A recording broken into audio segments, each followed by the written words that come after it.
To all, good morning everyone. Myself Jignesh S. Patel, lecturer in Mechanical Engineering Department from Vallabh Polytechnic, Navsari. Today I will discuss about Unit 1st Internal Combustion Engine. Topic name Performance Testing of IC Engine. The performance of IC engine depend on how effectively the engine is converting the supply chemical energy to mechanical energy. IC engine તેને આપવામાં આવતી chemical એનર્જીનું કેટલી સફળતાપૂર્વક mechanical એનર્જીમાં રૂપાંતર કરે છે તેના પર તેનો પરફોર્મન્સનો આધાર રહેલો છે. આઈસી એન્જિનનો પરફોર્મન્સ ટેસ્ટિંગ માટે નીચેની બાબતો ધ્યાન લેવામાં આવે છે. 1. Specific fuel consumption. 2. Brake mean effective pressure. 3rd, power output, and 4th, specific weight and speed. આ બધી જ બાબતો કઈ જગ્યાએ વપરાશમાં એન્જિન લેવાનું છે તેના પર આધાર છે. દાખલા તરીકે આપણે જોઈએ તો હવાઈ જહાજમાં સ્પેસિફિક વેઇટ એ અગત્યની બાબત છે.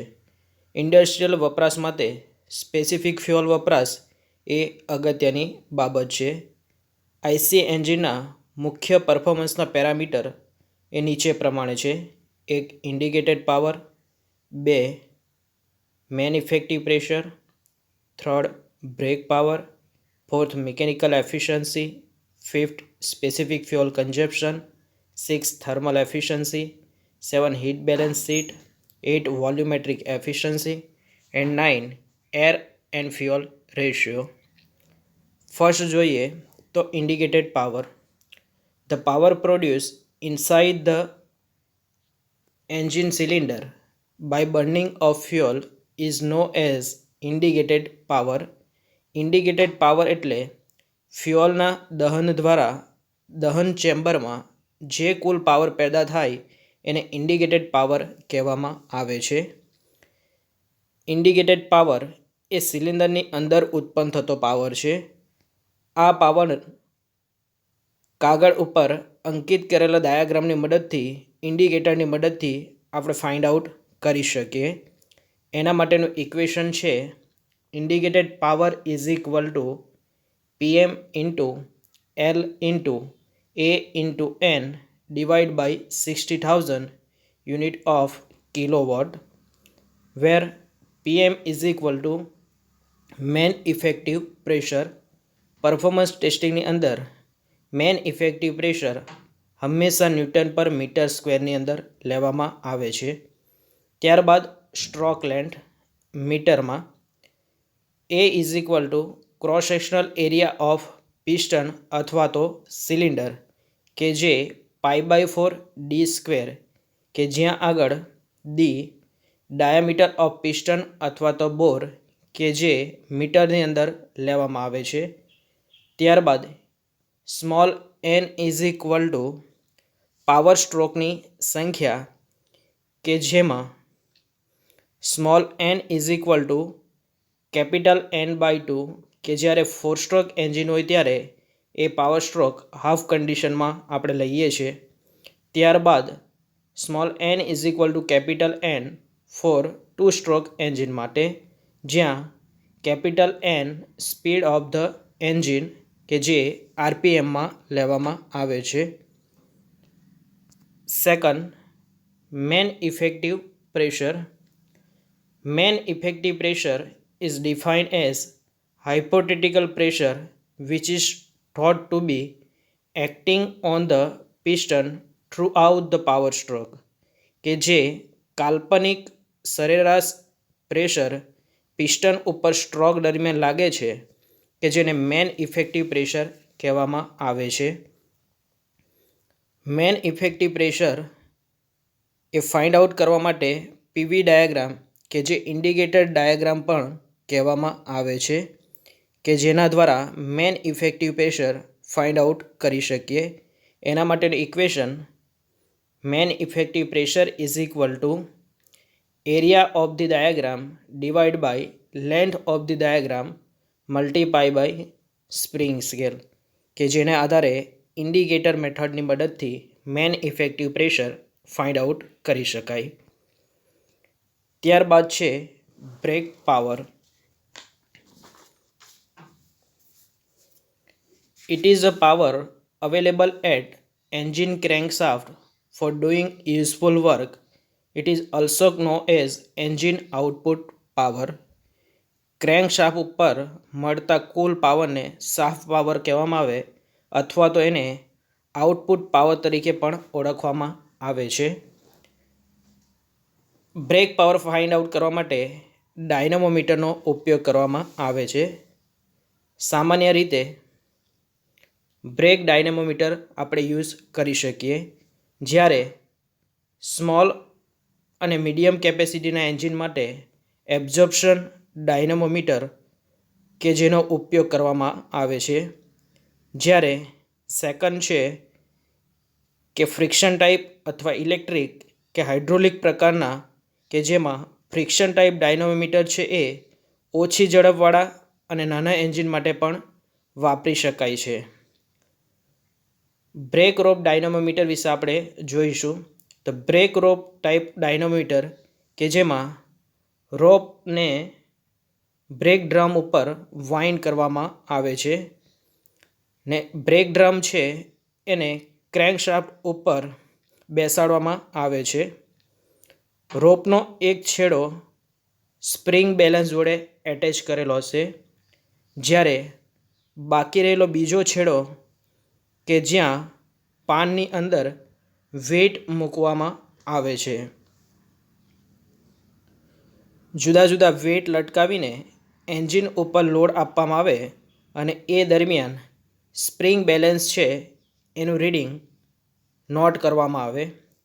એ જ રીતે બ્રેક ડ્રમ તથા રોપનો વ્યાસ અને ટેસ્ટિંગ દરમિયાન આરપીએમ પણ જાણવાથી બ્રેક પાવરનું મૂલ્ય આપણે ફાઇન્ડ આઉટ કરી શકીએ. અહીંયા ફિગરની અંદર બ્રેક રોપ ડાયનેમોમીટર બતાવ્યું છે કે જેની અંદર ડ્રમની ઉપર રોપ છે વાઇન્ડ કરવામાં આવેલું હશે કે જેમાં ફ્રિક્શનને કારણે સ્પ્રિંગ બેલેન્સનું રીડિંગ મળશે કે જે એસ વડે કાઉન્ટ કરીએ છીએ અને ત્યારબાદ પાનની અંદર ડિફરન્ટ ટાઈપના વેઇટ આપણે એટેચ કરીએ છીએ. તો આ રીતે D1 is equal to diameter of the brake pulley, આ બ્રેક પુલી મીટર માટેનો ડાયામીટર.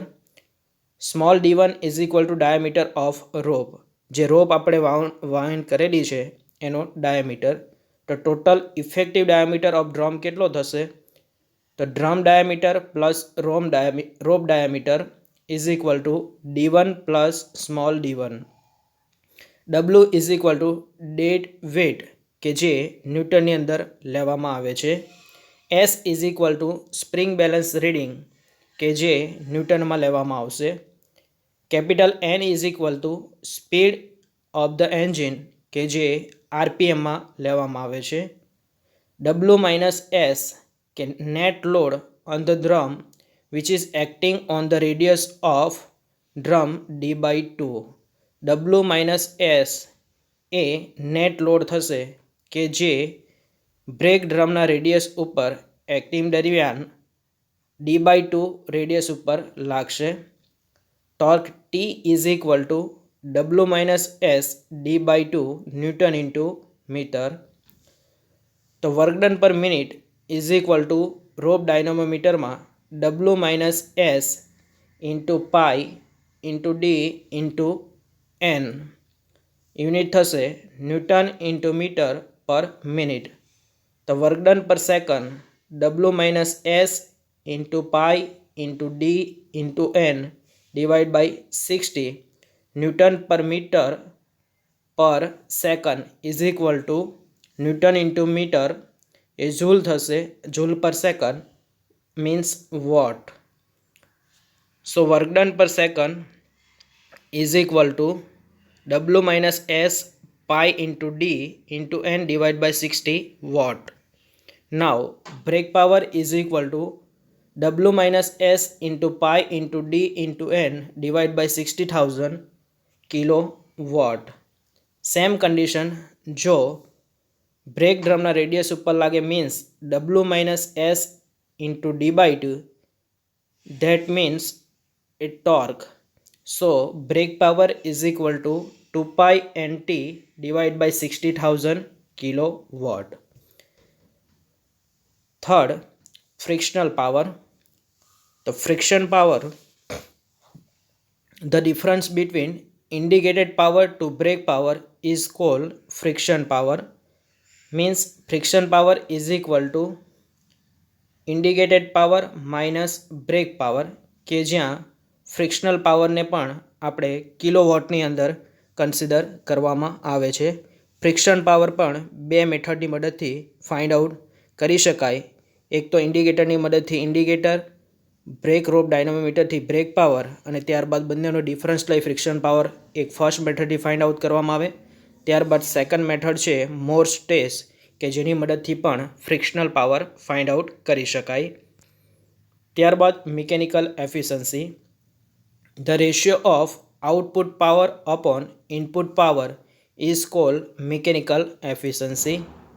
આઉટપુટ પાવર તરીકે ક્રેન્કશાફ્ટ ઉપર આપણને બ્રેક પાવર મળે છે, જ્યારે સિલિન્ડરની અંદર ઇનપુટ પાવર તરીકે ઇન્ડિકેટેડ પાવર મળે. Means mechanical efficiency is equal to brake power upon indicated power multiply by 100, કારણ કે એફિશિયન્સી આપણે પર્સન્ટેજની અંદર ફાઇન્ડ આઉટ કરીએ છીએ.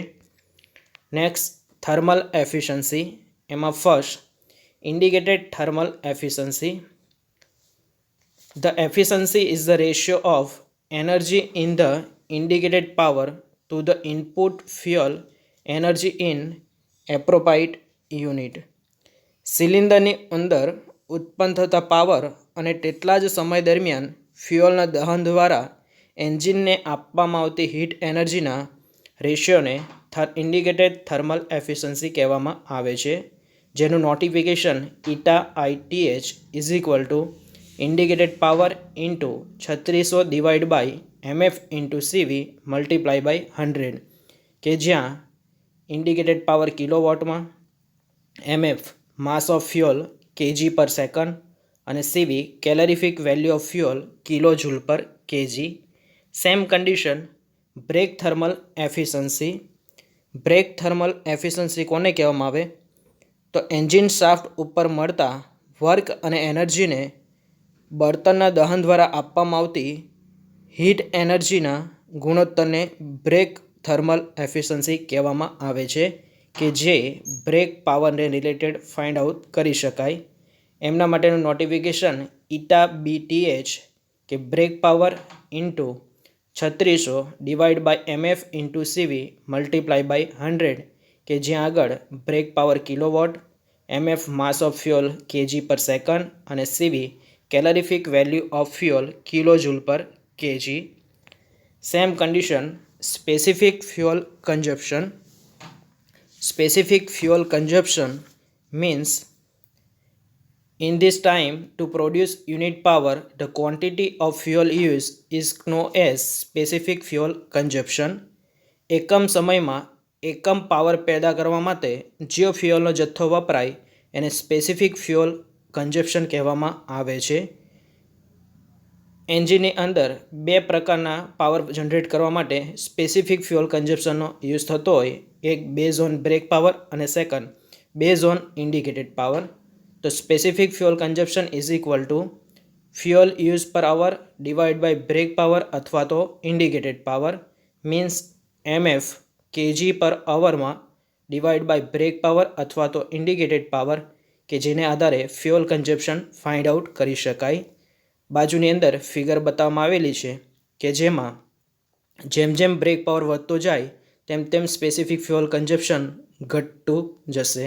સેમ કન્ડિશન જેમ જેમ બ્રેક પાવર વધતો જશે તેમ મિકેનિકલ એફિશિયન્સી એની ઇમ્પ્રૂવ થશે. સેમ કન્ડિશન ફ્યુઅલ કન્ઝપ્શનનો ગ્રાફ એ સ્ટ્રેટ લાઇન આપણને જોવા મળે છે, અને brake thermal efficiency sometimes increase and then will be a decrease થતી જોવા મળે છે. તો આ પ્રમાણે specific fuel consumption versus brake પાવરનો ગ્રાફ પણ આપણે જોઈ શકીએ. તો આ રીતે જુદા જુદા પેરામીટરને આધારે IC એન્જિનનું પરફોર્મન્સ ટેસ્ટિંગ આપણે કરી શકીએ. Thank you.